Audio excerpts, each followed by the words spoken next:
A totalitarian state where the all-powerful party, led by Big Brother, exercises absolute control over the lives and thoughts of its citizens. This is the world depicted in George Orwell's novel 1984. In Orwell's world, so-called thought crime is eliminated, the crime of possessing or expressing thoughts contrary to the ideology of the party.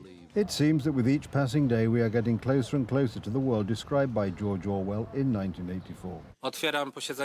I hereby open the meeting of the Committee on Digitalisation and Innovation. The Digital Services Act, or DSA for short, is an EU regulation intended to introduce mechanisms into member states' internet that will influence who, how, and on what terms the truth is defined in the digital space. The introduction of censorship mechanisms on the internet, especially without judicial oversight and procedural guarantees, is unacceptable in a democratic state governed by the rule of law. This procedure is a glaring example of over-regulation, which is unfortunately common in the implementation of EU law. It adds regulations to the Polish legal system that are in no way required by EU law. Officially, the DSA is intended to protect users and ensure safety in the digital environment. We are very hopeful about this bill, especially the blocking order.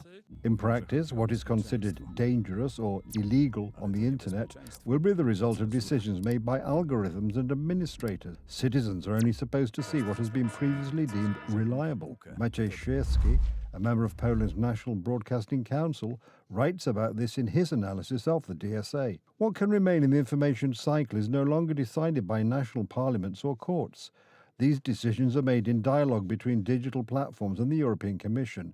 In practice, this means that the limits of freedom of expression and the admissibility of content are determined by entities that have no democratic mandate. This is extremely crude censorship carried out by administrative bodies that will be able to block content on the basis of reports from left-wing organizations, whether Polish or even foreign, from France, Germany or the Netherlands. According to the proposed law, in order to avoid sanctions, internet platforms will be forced to profile users and content in a manner consistent with the regulators' expectations. Unfortunately, in this catalogue of content that could be reported with a request for action, some of the most harmful false information is missing. For example, there is no mention of the denial of Nazi and communist crimes against the Polish nation, which is punishable under Polish law. It does not include espionage disinformation, which is punishable under the criminal code. There is, however, so-called illegal content that would be blocked. The Association of Polish Journalists continues to strongly protest against the threats and restrictions on freedom of speech that we see in the draft law. The draft law leaves room for heavy abuse that would amount to censorship.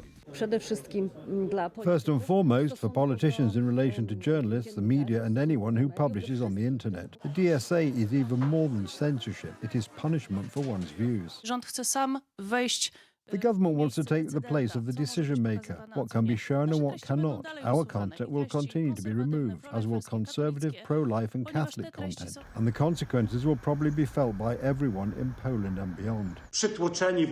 Overwhelmed by this neo-Bolshevik tyranny, they will have to hide what they really think. Because for the neo-Bolsheviks, just like for the Bolsheviks during the communist era, freedom of speech is the most dangerous thing. The DSA's primary function will be ham-fisted political censorship. This law can still be prevented, however, with enough popular dissent. Unopposed, this law would effectively tie a closing bow around the area of free expression in modern Europe.